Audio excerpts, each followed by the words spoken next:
Good morning, all of you. This is the chapter 1 sets 11 class, exercise 1.1, all solutions, especially for class 11th.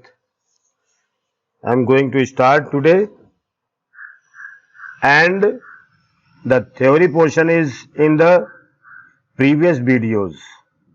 If you want to see the theory, then you have to thoroughly explain theory.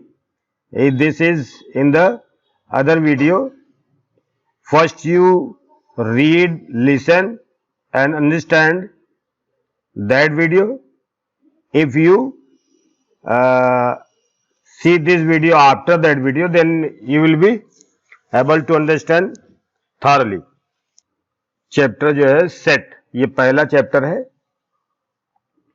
और बड़ा मजेदार chapter है ये, लेकिन इसमें एक विशेषता है कि इसकी थ्योरी बिल्कुल समझ में आनी चाहिए। थ्योरी पोर्शन जो है पहले दूसरे वीडियो में है, पहले बन जा चुका है, उसको आप जरूर पढ़ें। इसमें केवल सॉल्यूशन है, जो भी उससे रिलेटेड है वो मैं आपको बता दूंगा। सबसे पहले हमें जो है इसमें क्वेश्चन है, question number 1, which are the following are sets, justify your answer. Which are the following are sets, इनमें कौन कौन से समुच्चय हैं। जस्टिफाई योर आंसर, अपने आंसर को जस्टिफाई करें। The collection of all the, अब देखिए सेट किसको कहते हैं? A group of objects, a group of any object को हम, यानी बहुत सारी चीजों का जो ग्रुप होता है, जो कलेक्शन होता है, उसको हम सेट नहीं कह सकते। सेट में और कलेक्शन ऑफ ग्रुप में थोड़ा सा अंतर होता है। वैसे इसकी जो डेफिनेशन है वो एक्यूरेट डेफिनेशन इसकी नहीं होती है, लेकिन जनरली हम क्या सोचते हैं कि set is a well defined group और well defined collections of object. किसी भी वस्तु का, किसी भी आर्टिकल का, कोई भी वस्तु हो, अगर उसका जो कलेक्शन है या ग्रुप है वो वेल डिफाइंड है। वेल डिफाइंड का मतलब क्या होता है कि अगर हम वो वस्तु ये जान लें कि ये, अगर हम कोई वस्तु उठाते हैं और कहते भाई ये क्या है, किस सेट में, किस ग्रुप में आएगी, तो हम बता दें कि इस ग्रुप में आएगी, तो उस ग्रुप को हम क्या बोल देंगे? सेट बोल देंगे। तो वो यूनिकनेस वही बात होती है। अब और जनरली उसके जो मेंबर्स होते हैं वो निश्चित होते हैं। जैसे हम एग्जांपल के लिए ज्योमेट्री बॉक्स लेते हैं। ज्योमेट्री बॉक्स जो है वो मैथमेटिक में हेल्प करता है, ड्राइंग बनाने के लिए, ज्योमेट्रिकल फिगर्स बनाने के लिए। उसमें हम पेन रखते हैं, सेट स्क्वायर रखते हैं, प्रोटेक्टर रखते हैं, कंपास रखते हैं, इरेजर रखते हैं। यानी कि ज्योमेट्री बॉक्स के जो मेंबर्स हैं वो लगभग फिक्स हैं। यानी ज्योमेट्री बॉक्स अगर हम बोलते हैं अपने मुंह से, तो इसका मतलब ये होता है कि उसके जितने, अभी हम बोलते हैं भाई स्केल, तो स्केल जनरली हम ज्योमेट्री बॉक्स में रखते हैं। Sometimes it may also be happen that whenever you put any object in the geometry box, then it doesn't mean that geometry box is not a set. Geometry box for which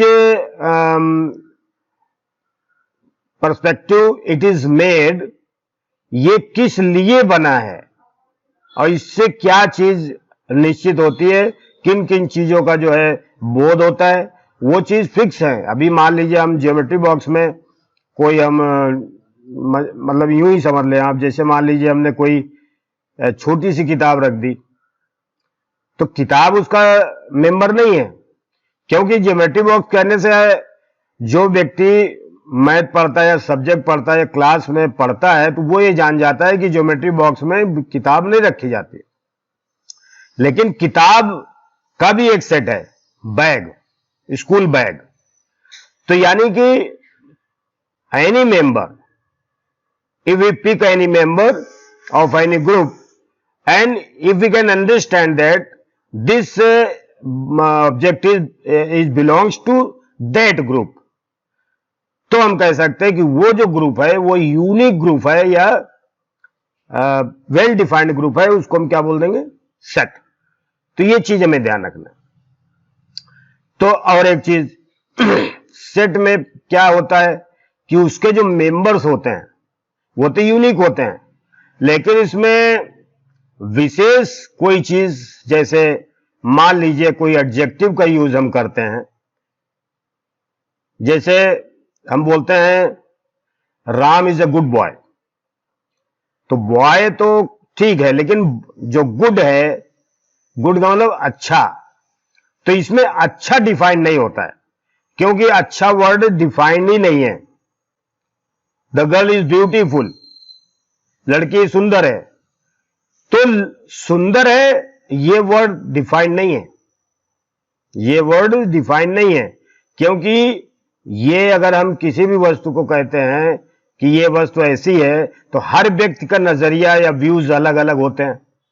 जैसे Ram is a good boy, तो good जो है, Ram good है, लेकिन वो किसी व्यक्ति के रेस्पेक्ट में है, लेकिन दूसरा व्यक्ति भी उसको बोल सकता है कि ये बैड है, वर्स्ट है।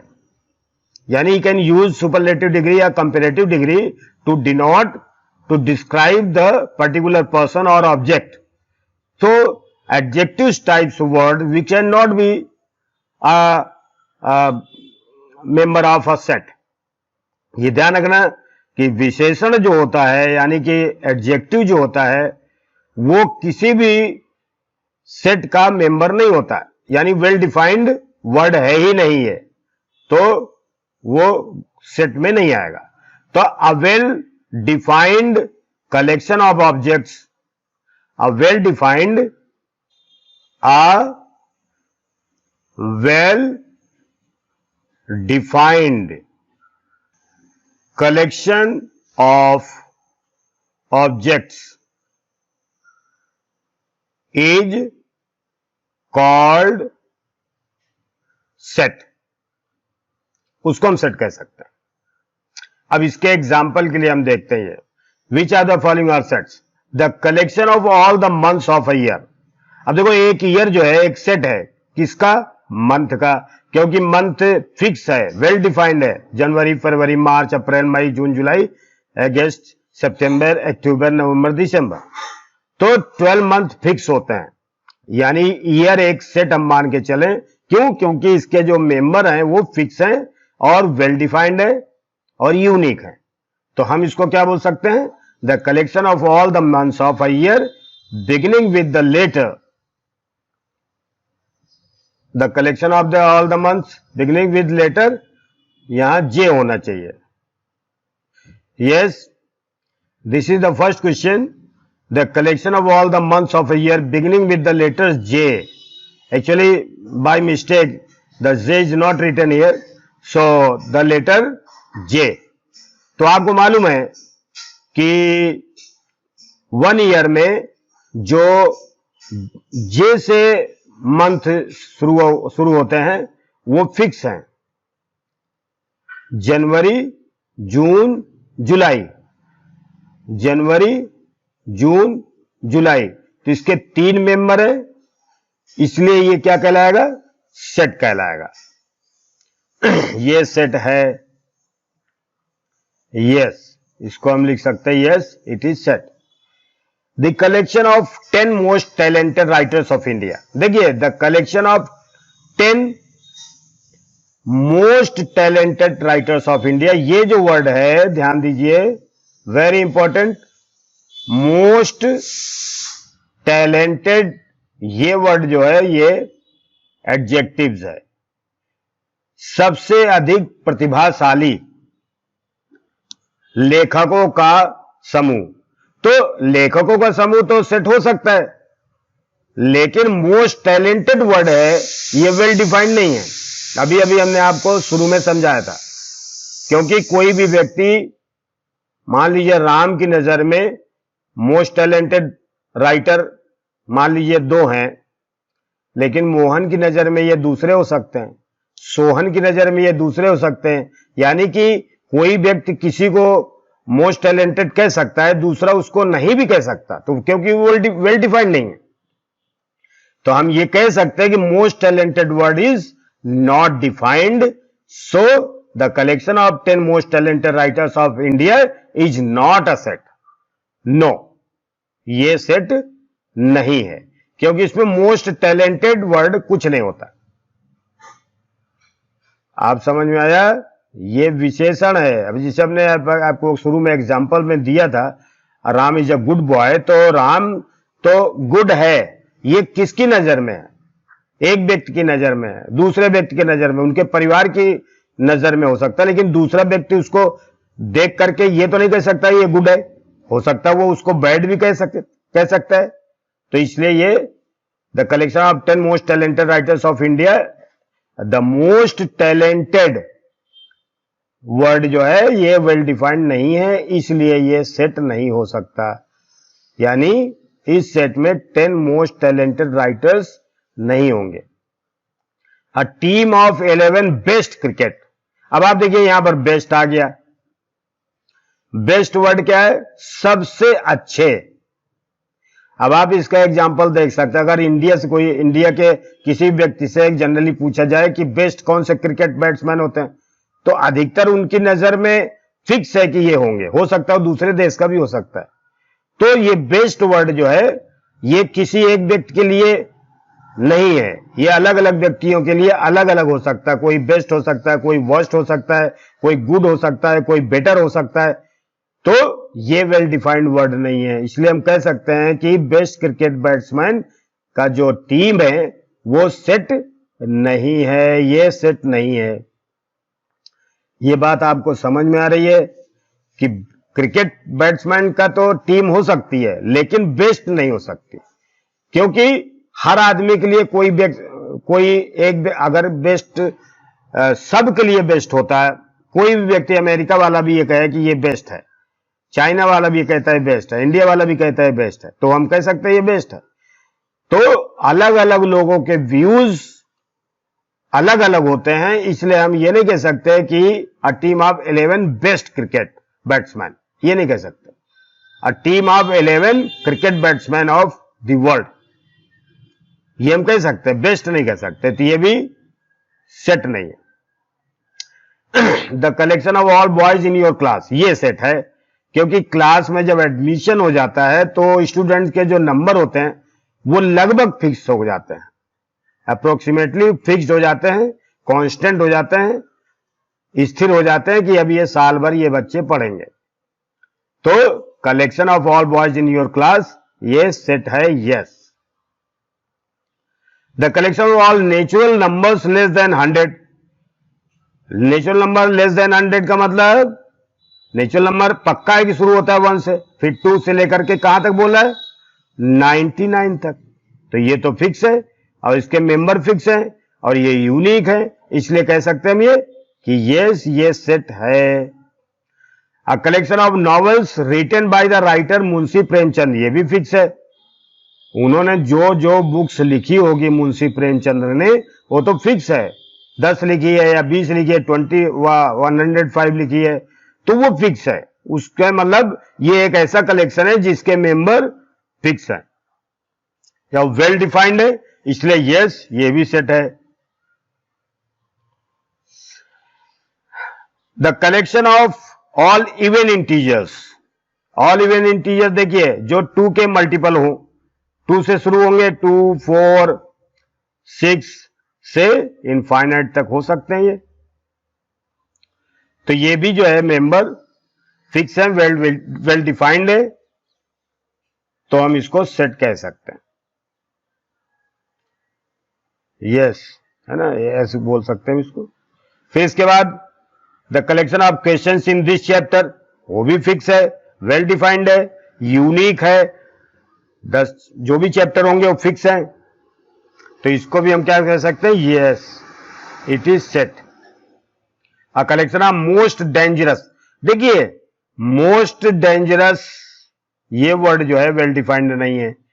अभी आप देखिए किसी को चूहा मोस्ट डेंजरस लगता है, तो किसी को लायन लगता है, तो मोस्ट डेंजरस हम एनिमल्स ऑफ द वर्ल्ड कोई होता नहीं है, ठीक है। तो वेल डिफाइंड नहीं है और यूनिक नहीं है। यूनिक नहीं है का मतलब इस ग्रुप में मान लीजिए चूहे से कोई डरता है तो मोस्ट डेंजरस तो उसके लिए वही हो जाता है, कोई बिल्ली से डरता है तो मोस्ट डेंजरस वही हो जाता है।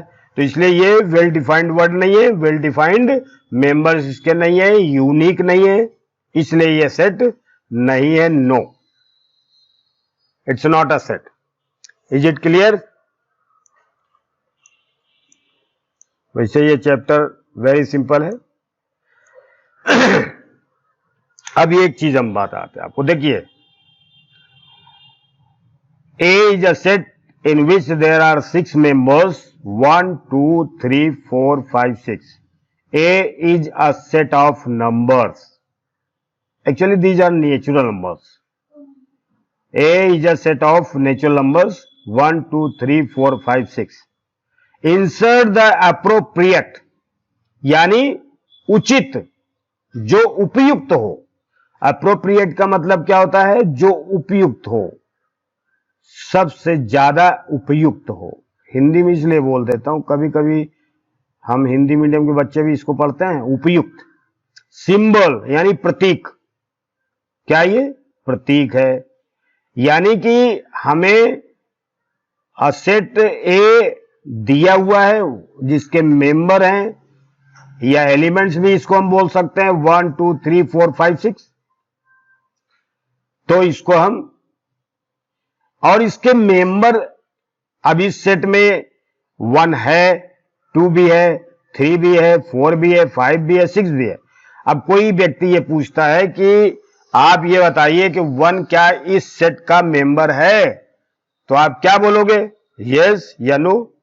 तो इसके लिए हम इतना सेंटेंस बड़ा लिखेंगे, जैसे 1, देखिए 1 is the member of set ए। अब इज द मेंबर ऑफ, अब इस बात को ध्यान दें, थोड़ा इस बात को ध्यान दें। मेंबर, ये जो मेंबर है यहां से यहां तक, member of, the member of word इतना बड़ा सेंटेंस है, इसको हम कितनी बार लिख सकते हैं? तो इसके लिए द मेंबर ऑफ के लिए हमें क्या बताया गया कि इसके लिए एक सिंबल यूज करेंगे, ये द मेंबर ऑफ यानी मेंबर है। और अगर कोई मेंबर है या बिलोंग्स टू, बिलोंग्स टू यानी ये इसका मेंबर है। जैसे 1 बिलोंग्स टू सेट ए, ऐसे भी लिख सकते हैं, या 1 इज मेंबर ऑफ ए। तो ये जो बिलोंग्स टू वर्ड है, इज मेंबर ऑफ ये वर्ड है, यानी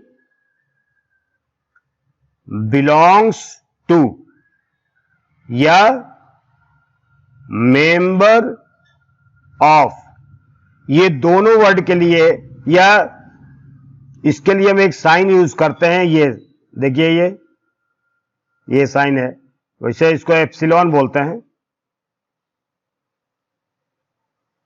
लेकिन इसका मतलब होता है बिलोंग्स टू या मेंबर ऑफ। और डज नॉट बिलोंग टू, या फिर हम इसको लिख सकते हैं डज नॉट, या इज नॉट लिख सकते हैं हम, इज नॉट मेंबर ऑफ। तो इन दोनों के लिए हम क्या यूज करेंगे? सिंबल यही वाला यूज करेंगे, इसको काट देंगे ऐसे।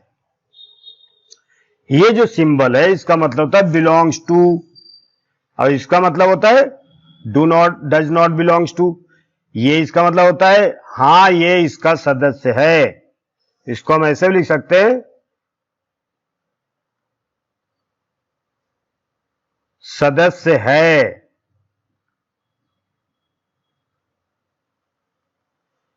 इसको हम ऐसे काट दें तो क्या है, सदस्य नहीं है। अब आपको समझ में आ गया होगा, ठीक है। अब आप देखिए, सदस्य नहीं है। A is a set in which there are 6 members written 1 2 3 4 5 6 by using a commas. They are separated by the commas. And this is the finite set. Insert the appropriate symbol. क्या कह रहे कि उपयुक्त प्रतीक का यूज करो, ठीक है। तो 5 इसमें है, देखिए आप, ए सेट में 5 है या नहीं है, है। तो आप यहां कौन सा सिंबल यूज करेंगे, 5 इज द, देखिए पहला नंबर है, ये पहला नंबर है, 5 बिलोंग्स टू ए, कोई दिक्कत नहीं है। सेकंड क्वेश्चन है 8।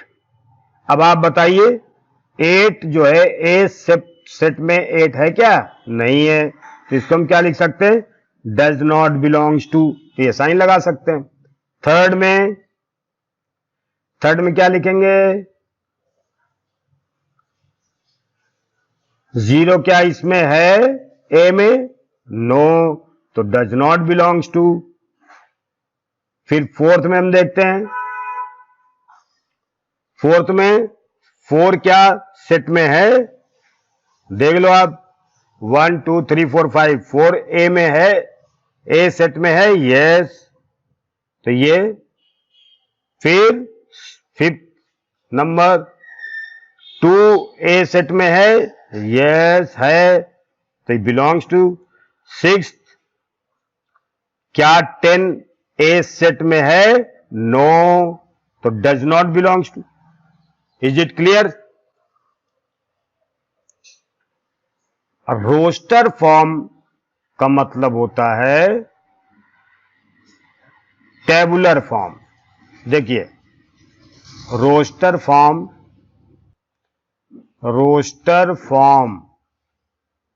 या टेबुलर फॉर्म या फिर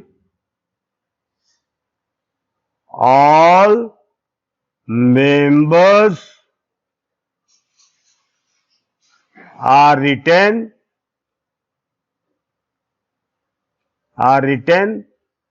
in a curly bracket,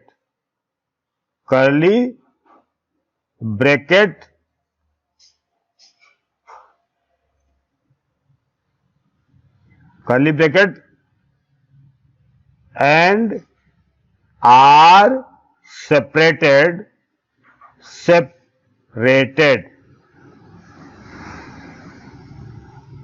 by using commas, ठीक है। यानी रोस्टर फॉर्म या टेबुलर फॉर्म या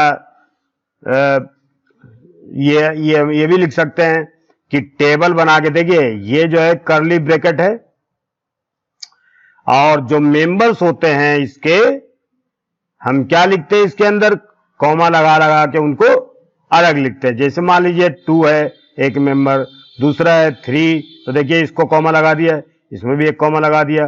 4 है, ये कॉमा लगा के, यानी कि roster form is a tabular form और a listing form in which, how can we express this, this is expressed by writing all the members or elements in curly bracket, and those members are separated by each other by using commas. You can understand.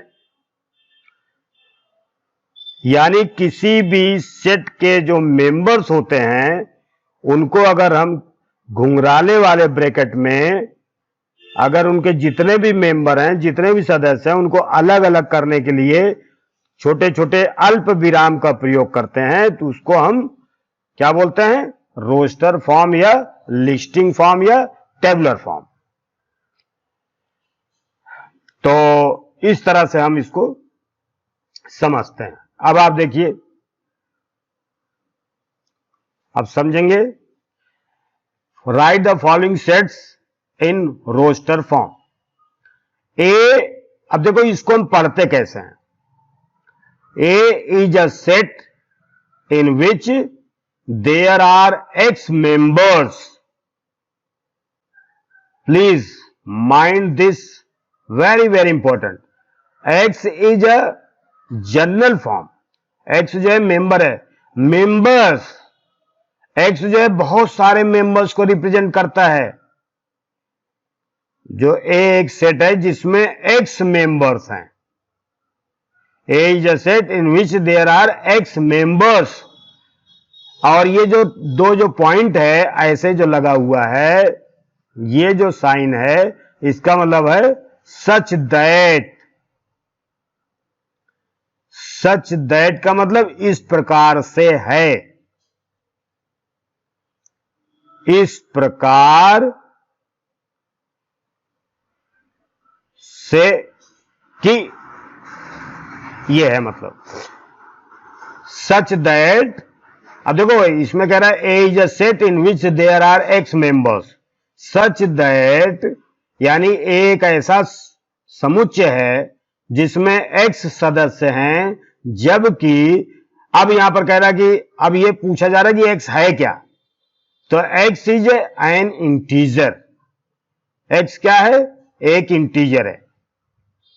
और वो integer तो infinite तक होते हैं, तो फिर वो integer कितने हो सकते हैं? तो देखिए बेटा, ये जो साइन लगा है, ये इसको पढ़ते क्या है?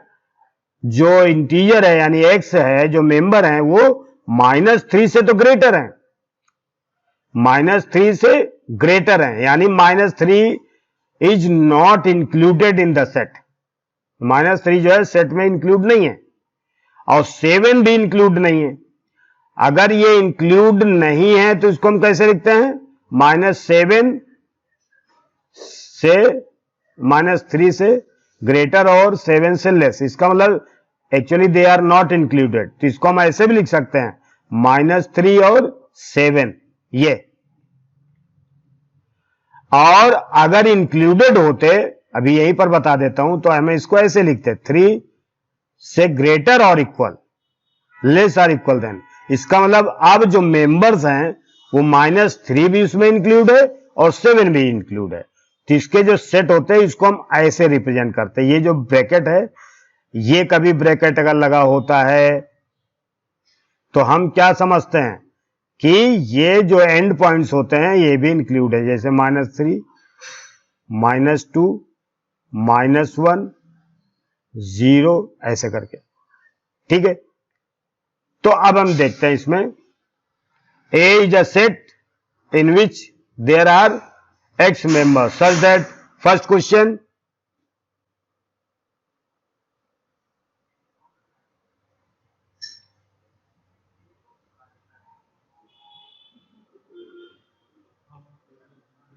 पहले का आंसर देखिए।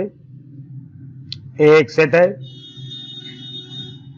जिसमें कि मेंबर हम क्या लिखेंगे?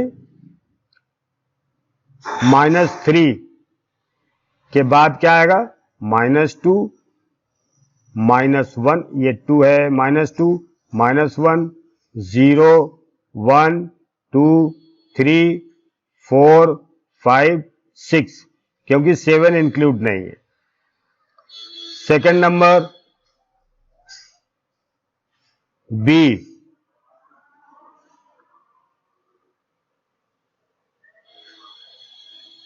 x is a natural number less than 6। x is a natural number less than 6 क्या होते हैं? नेचुरल नंबर अगर हम देखें, b is a set in which there are x members, और natural number less than 6। Natural number आपको मालूम है, नेचुरल नंबर के जो नंबर होते हैं 1 से स्टार्ट होते हैं, 2, 3 और डॉट डॉट डॉट, 3 पॉइंट्स लगाएं, इसका मतलब इनफाइनाइट तक होता है। तो हमें लिखना कितने तक है? लेस देन 6, तो यानी 5 तक लिखना। 1, 2, 3 4 5। फिर सी देखते हैं, थर्ड।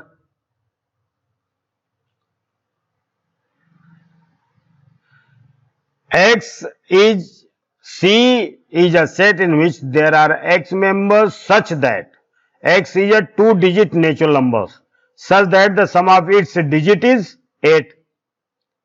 अब हमें यह ध्यान रखना है कि एक तो 2 डिजिट नंबर होना चाहिए और जिनका सम क्या होना चाहिए, 8 होना चाहिए। तो जैसे हमने नेचुरल नंबर लेना है तो 1 के साथ हम ले सकते हैं 1 के साथ हम क्या ले सकते हैं, 7। फिर 1 के साथ क्या ले सकते हैं, 1 के साथ 7 ही ले सकते हैं। 2 के साथ क्या ले सकते हैं, 2 के साथ 6 ले सकते हैं। तो देखिए 6 to 8। फिर 2 के साथ क्या ले सकते हैं, 3 के साथ क्या ले सकते हैं, 7। 3 के साथ 5 ले सकते हैं। और 4 के साथ क्या ले सकते हैं, 8 होना चाहिए तो 4 ले सकते हैं। 5 के साथ क्या ले सकते हैं, 3 ले सकते हैं। 6 के साथ क्या ले सकते हैं, 2 ले सकते हैं। 7 के साथ क्या ले सकते हैं, 1 ले सकते हैं। तो देखिए 1 2 3 4 5 6 7। 1 से हमने शुरू किया, नेचुरल नंबर लेना तो 0 नहीं लेना, तो 1 का 7 में मिला के देखिए आप 8 हो जाएगा। 2 और 6 8, 3 और 5 8, 4 और 4 8, 5 3 8, 6 2 8, 7 1 8, यानी 1 2 3 4 5 6 7। अब अगर हम 8 लेते हैं मान लीजिए, तो 8 के बाद कोई ऐसा नंबर नहीं है जो इसको सम 8 हो। अगर हम इसको 0 लें तो 0 तो है नहीं, तो केवल हम इतने नंबर हो सकते हैं। फिर इसके बाद डी देखते हैं। X is a prime number which is divisor of 60। तो 60 के डिवाइजर कितने हो सकते हैं, 1 2 3 4 5 6 7 नहीं हो सकता, 8 नहीं हो सकता, 9 नहीं हो सकता, 10 हो सकता है, 11 नहीं हो सकता, 12 हो सकता है, 13 नहीं हो सकता, 14 नहीं हो सकता, 15 हो सकता है, 16 नहीं हो सकता, 17 18 नहीं हो सकता, 19 20 20 हो सकता है, और 21 22 23 24 25 26 27 यानी 30 भी हो सकता है। 27 28 29 30 31 31 32 34 35 36 37 38 39 40 41 यानी 30 के बाद कौन सा नंबर हो सकता है। इसी तरह से अगर हम चेक करते हैं तो हम ये देखते हैं डिवाइजर कौन कौन से हो सकते हैं। देखिए प्राइम नंबर का डिवाइजर सेट, आपको मैं सेट लिख देता हूं। देखिए इसमें सेट डी जो सेट, सबसे पहला नंबर 2 है जो प्राइम नंबर है। आप लोग को मालूम है प्राइम नंबर किसको कहते हैं, a number which is divisible by 1 और इटसेल्फ। वो नंबर जो खुद से या तो डिवाइड हो जाए या 1 से डिवाइड हो जाए, तो इसको हम क्या बोलेंगे, प्राइम नंबर। तो देखिए 2 है, 3 भी है प्राइम नंबर, 4 नहीं है, 5 है प्राइम नंबर, 6 नहीं है, 7 नहीं है, 7 लेना नहीं, डिवाइड नहीं होगा, 8 9 10 11 12 13 14 15 16 17 18 19 20 21 22 23 24 25 26 27 28 29 30 प्राइम नंबर होना चाहिए। 31 32 33 34 35 36 37 38 39 40 ये कोई भी प्राइम नंबर नहीं है। फिर 41 42 43 44 यानी 60 में कौन कौन से नंबर डिवाइड, 2 का डिवाइड हो जाएगा, 3 का डिवाइड हो जाएगा, और 5 का डिवाइड हो जाएगा, फिर 6, फिर 6 के बाद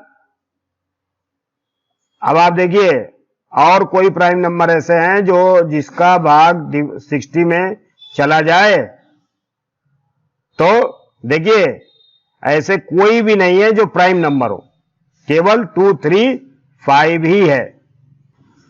अब आप देखिए 5th question, the set of all letters in the word trigonometry, E एक सेट है। अब आपको एक चीज ध्यान होनी चाहिए, कोई भी अल्फाबेट्स अगर किसी भी चीज, देखिए किसी भी सेट में अगर कोई मेंबर रिपीट होता है, रिपीट का मतलब होता है जैसे कोई मेंबर जो है 2 बार आ जाता है, 3 बार आ जाता है, 10 बार आ जाता है, 5 बार आ जाता है, तो वो फिर एक ही बार लिखते हैं। रिपीटिशन आपको ध्यान रखना, रिपीटेड जो मेंबर्स होते हैं उनको हम एक बार लिखते हैं, ठीक है। तो ट्रिग्नोमेट्री में हम देखते हैं, जो ट्रिग्नोमेट्री वर्ड है TRIGONOMETRY। अब आप देखिए सबसे पहला अक्षर हमने क्या लिया, सबसे पहला अक्षर हमने लिया टी, टी लिख दिया, फिर आर चलेगा, फिर आई, ये भी चलेगा, ठीक है, आई है ये, फिर जी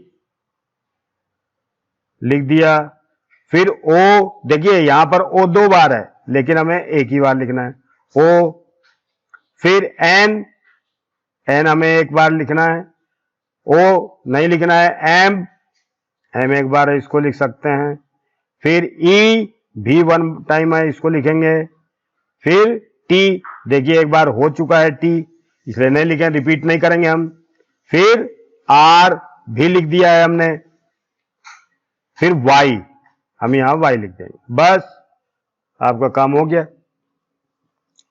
तो ये सिंपल है। अब इसके बाद हम देखते हैं 6th, यानी 6 का जो मेंबर है उसको देखेंगे। F is equal to the set of all letters in the word better, सबसे पहला अक्षर अल्फाबेट बी, फिर कॉमा भी लगाना जरूरी है अलग अलग करने के लिए, ई, फिर टी रिपीटेड है इसको एक बार लिखेंगे, फिर ई यूज हो चुका है इसलिए हम नहीं लिखेंगे, आर लिखेंगे, ठीक है। I have done 3 questions of exercise 1.1 and the remaining sums will be done in next video. You are all requested to subscribe, like and share and comment. Your comments will be always welcomed. Thank you very much.